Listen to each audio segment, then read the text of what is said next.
Alright, hello and welcome. Got a Wave 23 start here for the Alchemical Labs Massacre Survival Hardcore. Boss fight included at the end. Spoiler alert, I do win. I use a steam robot and a Squire. But for now, I'm going to start things off with a stack of towers.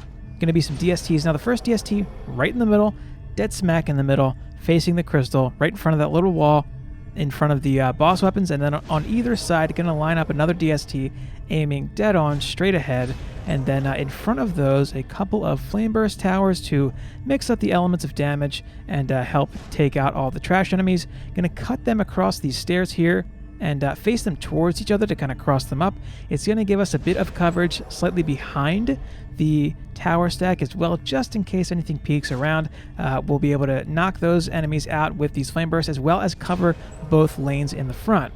Gonna swap over to my trap hunters. Now you really got to pay attention here. Very complex array of traps, very specific arrangement of traps here. Just kidding, it's one gas trap. That's all we need for this whole map.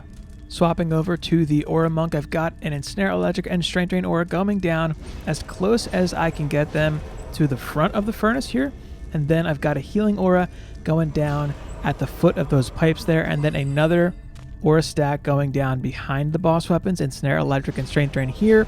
You may have to separate your two Aura stacks a bit more if you have more Aura range than me. If they're touching, it won't let you put them down, so that's why I kind of come down the stairs a little bit. Gonna swap over to a Waller Squire here and drop a couple of spike blockades right connected to the railing and then diagonally facing away from the stairs. If they're at the bottom of the stairs, it used to be the case that ogres could walk over them. I'm not sure if that's still an issue at 1.1, but I'm not taking any chances. Angling them this way also prevents them from squeezing around the wall on either side. I had problems with that. This placement seems to rectify that issue. Swapping over to a beam EV here. Gonna drop a buff beam right behind the furnace. I guess this is the back of the furnace. This buff beam is gonna buff all the auras and the gas trap. Not sure how important it is to buff a gas trap, but it's on there as well. And then with my Waller EV, I'm gonna drop some shock beams. Now, I never really needed these too much. They're kind of an insurance policy against some Sharkin that may be poison immune that could make it to the walls. I never needed them without. I never needed these to prevent Sharkin. These are kind of a recent addition to the build. I just feel that they are the best use of the leftover DE, those 4DU, sorry, the 4DU at the end. I'm going to drop a buff beam between the two rows of towers here, right between the flame bursts and DSTs, a 4DU buff beam going down. And I am actually checking the, due to a tip on one of my videos, someone left a comment, very helpful. I'm checking to see if there's armor percentage on them. That's the easy way to check now. For me, I think that's the easiest way. Gonna have some reflect walls going down here diagonally up, so I drop them the first node at the top of that circle on the left or right, and then I come back to the little pedestal on the corner there, kind of behind the DSTs. That's going to prevent anything from actually making contact with the towers. Going to protect you. You can farm sirens at your leisure back here too. Very convenient wall placement for these reflectors. Now you could drop your reflect walls with your beam EV. You only need one EV to make this work. I'm going to have the buff beams maxed out. First and foremost, always the top of the upgrade priority in my opinion. Both beams completely maxed out. 3 levels on the strength drain, 3 on the electric aura, and then I throw a few levels on these shock beams because they tend to go down pretty quick, and just a couple levels on each wall. Gonna save the cheaper upgrades for emergency repairs mid-boss fight if they're needed. A few levels on the strength drain and electric aura back here as well, and then the rest of this mana can go into the tower stack. I'm going to cut over to a Wave 1 start here in just a sec, but if you're not interested in that, feel free to skip to 6 minutes and 15 seconds into the video. Wave 1 is going to be pretty simple. You just so happen to have the exactly right amount of build mana to drop both of these aura stacks. That's all you're going to need for Wave 1, both aura stacks, and then generally what I would do is switch over to a DPS hero, G up, and then if you're on a monk, you can boost here on the crystal, and you should be able to boost both aura stacks. There is an ogre, Wave 1, so you will want a way to do some damage. You'll have some shark in Wave 2, so it's important to get your gas trap down. Next up, I drop my spike blockades. Now you could use EV walls here, but I think if it's a small gap, a spike blockade is still better. Now, I swap over to my Waller EV to drop these shock beams because I feel the Fortify is more important for them than the defense rate and power increase. These are mainly here to crowd control enemies that make it this far, mostly for the Sharkin, but I use my Waller EV for these. With the remaining mana, I think the smartest move is to drop that center DST. It's going to help cover both lanes out in front, and you're not going to have to do much, but I still have a DPS pet just in case. Going to G up and boost my aura stacks, but that DST does most of the work for you. Heading into wave 3, you should have plenty of mana to finish off the build, so this will be the healing aura going down, and then the buff beam behind the furnace. Next up, the tower stack. Now, a couple things about this area of the build. You could have this sucked all the way back to the back wall in the same arrangement. It does still work. I just like it better here for a few reasons that I'll touch on during the run. And this buff beam is pretty easy to hit all the towers with, so you don't really have to be as meticulous as I am about making sure everything is packed tightly. Also, these reflect walls, they don't have to be as derpy looking. I just liked the idea of having extra vertical coverage, but it's not necessary. You can just sweep them out farther and have them be level on the ground. But that is going to do it for the build. Going to swap over to a speedy gemstone because we are good to go from here. Alright, back at wave 23 here. Gonna get things going, boost my towers, and then that's it. That's pretty much that is the extent of the gameplay here. I speed this way, way, way up. You're gonna see me shooting some sirens here. Now, that's not for any specific reason. I'm not looking out, say, for a certain type of siren to help out the map or anything. I'm just farming some extra loot, so they drop some decent gear. Sirens are supposed to be dropping 70% of the minimum quality possible loot, so they drop some better than average stuff. But yeah, that's why I'm killing them. I just want more money. Generally speaking, my towers did not need my help with killing the ogres, and there's not a whole lot else going on, so why not kill the sirens and get some extra loot? Now, I do leave the tower stack here for just a bit to heal up that strength drain aura. I didn't think it was going to make it. It was below half health, and I figured I'm not below half of the wave yet, so probably should go out and heal it back up. I did mention that the shock beams were a recent addition to the build. That's because I wasn't running them for the longest time, and I was making it to wave 25, no problem. And then suddenly, when I started playing this online with just one other person, I started having issues with Sharkin. The build became very inconsistent. I started having Sharkin charge my walls, so by putting in the shock beams, that helped out quite a bit. That was no longer an issue, so I figure, you know what, I might as well run them solo as well, because if it's going to help out with the multiplayer, then it's probably overall better to have them. And maybe I was just getting lucky not having problems before. But I do zoom out here just to show that I'm actually buffing both aura stacks with my tower boost.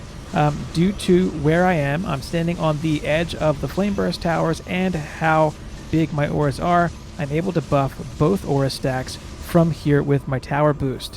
Whether or not that'll be possible for you is going to depend on your aura range. I do show my stats at the end, but I'm running about 4400 range on my aura monk currently, and you don't need that much. So when I first started running this, I was making it to wave 25 pretty easily.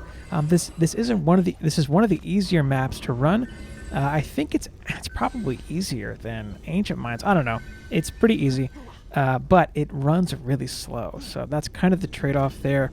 Easy map, but it runs super, super slow. The aura stacks are going to be the upgrade priority here. I'm going to upgrade the Strength Drain and Electric auras at least, and I do that because I don't want to have to leave the tower stack if I don't have to, and you're going to see that for the next wave. I actually don't have to leave it, and then the rest of the mana is going to go into the tower stack.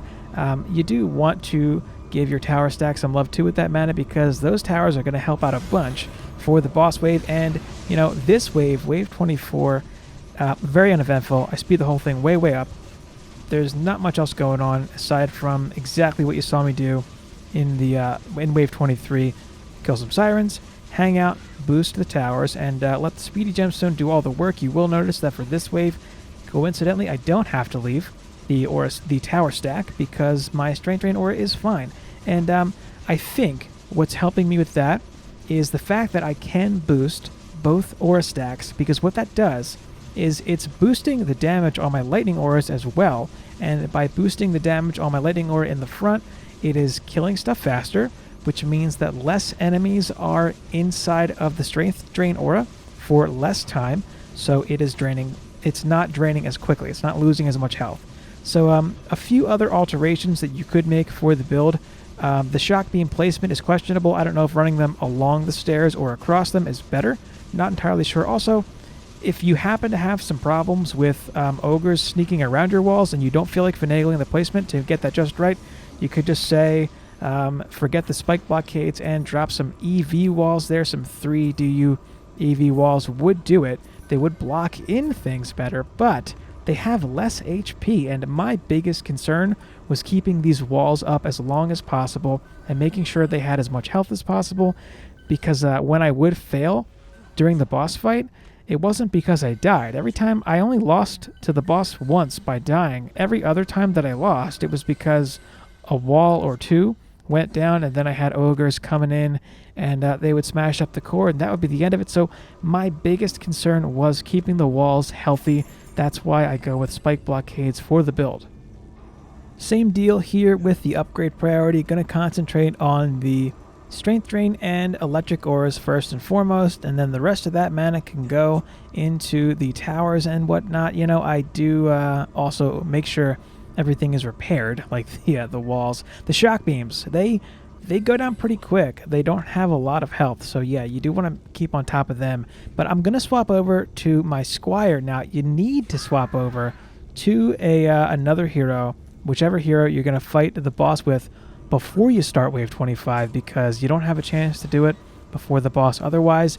I swap over to my DPS Squire with the steam robot here, and I hang out in this spot because I want to just help out. I kill the sirens, and watch how fast you can kill sirens here.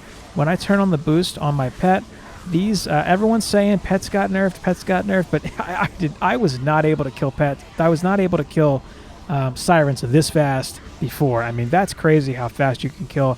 These are wave 25 sirens, and they're dying in like 3 seconds. So, you know, yeah, you have to boost now to really get the most out of your pet, but I don't know, I kind of like this better. It seems more balanced, and right here I get lucky they stack up for me, and my steam robot just rips right through them.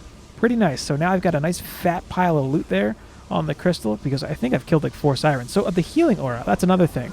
Healing auras changed.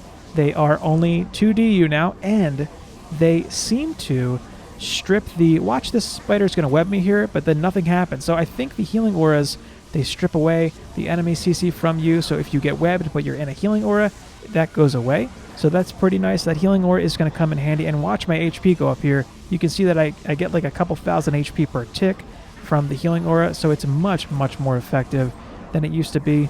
Only 2DU helping you out from getting CC'd by spiders and actually healing you a good amount. Yeah, that's pretty nice. So I do like to include one here, but if you're starting from wave 1, you could go without this healing aura for a while. You're not going to need it until the boss wave anyway. So if you've been on my channel for a while, you would know that I am a fan of the steam robot. I used it to great effect breaking into the Massacre campaign for the first time. I was using one from the Nightmare Hardcore Survival Lava Mines. So it's the same deal in Massacre. You can get one from the Lava Mines Massacre Survival Hardcore, Wave 14. It's not too bad. The way I got mine, I didn't actually finish it to Wave 25. I may do a build video on the Lava Mines at some point, but you can sit on a stack of 4 DSTs and a Flame Burst on the pipes in the middle of the map, and then you hang out with a Striking Gemstone, and then just have walls, aura stacks, and a Flame Burst on the top crystal. But walls and aura stacks on the both crystals, and it's pretty easy. But yeah, you can get yourself a steam robot without much trouble. Also, coincidentally, you can get one from the chest, the victory chest. After you kill a boss in Massacre Survival, you get a random pet from that act, and whatever boss weapon whenever you pop the chest. If say you're on your Huntress, you get the Huntress. You get the crossbow. Or, the Squire, you would get the sword, and so on, but you get a weapon and a pet from popping the chest after you kill a boss.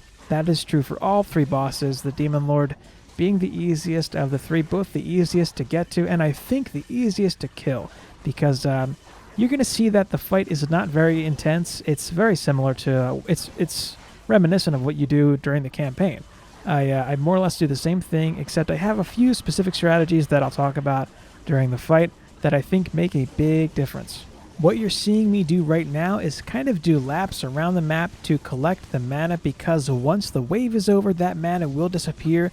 The boss prep stage, that 30-second gap between the end of the wave and the actual boss fight, counts as sort of the end of wave. You don't get another build phase to swap heroes or collect the mana that would drop, so running around and getting it before the wave is actually over is the move. You can see now that I've got 35-ish hundred mana to play with, and that's because I ran around and got it, because now it's all gone, so you don't have it. So right before the boss, I think best practice is just run around and repair everything. I save my mana just in case for emergency wall upgrades, but I saved a bit too much. I think you don't need all this mana. You could dump a couple more upgrades into your tower stack maybe. As long as you have enough mana to upgrade the walls once or twice, I think you're good to go. But I am going to start the boss off. I'm going to start the wave for the boss off on the same spot that I was during wave 25. Here is the cinematic. If you haven't seen this, I don't think this is new. I think this is the same as it was before during 1.0. But there he is, the Demon Lord in all his glory. Man, I have killed you so many times for your triple threat. Rest in peace, the triple threat. But yeah, here he comes. So here's what you do. Wait till the fire trail starts, let it hit you once or twice, and then sidestep it. It's important that you don't move as he's throwing that fire trail out, and then he's going to take a few swings at you and then fly away and throw fireballs. Don't chase him. Hang out. He'll come back to you, so you don't want to chase him for a couple reasons. One, those attacks, when he comes back down, and when he comes back down and swings, you want to know where that's going to be. You don't want to take a chance of him coming down and swinging being, on your wall or whatever. See what happened? I sidestepped as he was throwing it, and it curved. So I got super lucky. It happened to curve around my wall, and then it curved and whipped over in front of my tower stack. That could have gone so much worse. It could have hit both my wall and my towers. I got lucky. That is why you don't move as he's throwing that fire out at you. Just tank a couple hits of it first and then move like I do here. That way it's a straight line going right behind you. And that's another reason to hang out between these pipes in front of the furnace. The fire trail goes to nowhere and attacks nothing, which is good. You want to divert it away from your defenses, not toward them. And then you can also see the walls from here, so you'll know if your walls are getting low, and then you can just pop a quick repair, or a quick upgrade rather. Don't repair, upgrade them. Pop a quick upgrade on them if you need to. And being able to see them is the surest way that you'll know when they need that. Also, if you stay here and keep the boss here in this area, you will make sure that your towers are constantly attacking him. So a lot of this damage it's from my pet, sure, but a lot of the damage is also coming from my towers. They are going to hammer on him as long as he is in front of them. You can actually see the flame burst just hammering away. That's another reason I like the tower stack to be a little closer to the crystal and not right on the back wall, because they tend to focus the Demon Lord a little better when they're in that spot, at least in my experience. But yeah, I hang out here. I let him attack me here. The flames run behind me and not at my defenses. I can see the walls to upgrade the walls if I need to. And then my towers, because he's where he is, my towers keep focusing him. And then when he does come down with his swords and stuff, he can attack your walls. So you've got to be careful and make sure that he's not attacking in range of your walls. His attacks can cleave and hit your walls. I just like this spot, but yep, here he is. He's on his last breath here. One more file trail for him that I sidestep, and then down he goes to my steam robot. Victory is mine. There we go. So yeah, that's the third or fourth time I killed him. I wanted to make sure that I got a nice clean run on video for this build guide, and of course a griffin. Nothing special there. Not even my best griffin. Boo! But I do get a pretty good demon horns here. 218 actually is my highest level demon horns so far. So I'm going to flip over and just show my stats here My gear is nothing special for this point in the game. It's all from Magus Quarters or here. So yeah, 3900 attack, 2000 vitality, a level 206 Steamy Boy, my steam robot. He is a very good DPS pet for this point in the game. Gas traps, whatever. Your stats can be anything for your gas traps. There is my Beam EV, 5k power, 2k across the board otherwise, and my Waller EV. You don't need anything special for reflect walls. They can be effective with low stats. I was using my level 70 EV for reflect walls for the longest time, and they were just fine. So swapping over to my other heroes that I used for this video, 5600 Fort on my Waller Squire. And then this is my skill slash boost monk. You need very little to be effective. 850 skill is actually enough to double the damage from your tower boost. And there's my speedy gemstone. 1400 boost is the 3 times damage for your attacks, but I didn't attack on him at all anyway. So there's my aura monk, 4400 range. You don't need that much. You can go with a lot less. And then 5300 power for my apprentice and 2685 for defense rate. You can go in with lower stats for this. In fact, when I first started running this, I was not nearly as geared up, and you can just try the build out and see how far you get. But that's going to do it for this one. Any questions, of course, feel free to leave a comment, or if you want more immediate access to me for a question or anything, or if you want to play, hop into my Discord. There's a link in the description of every video, including this one. But yeah, that's going to do it for me for this one. Thank you so much for watching.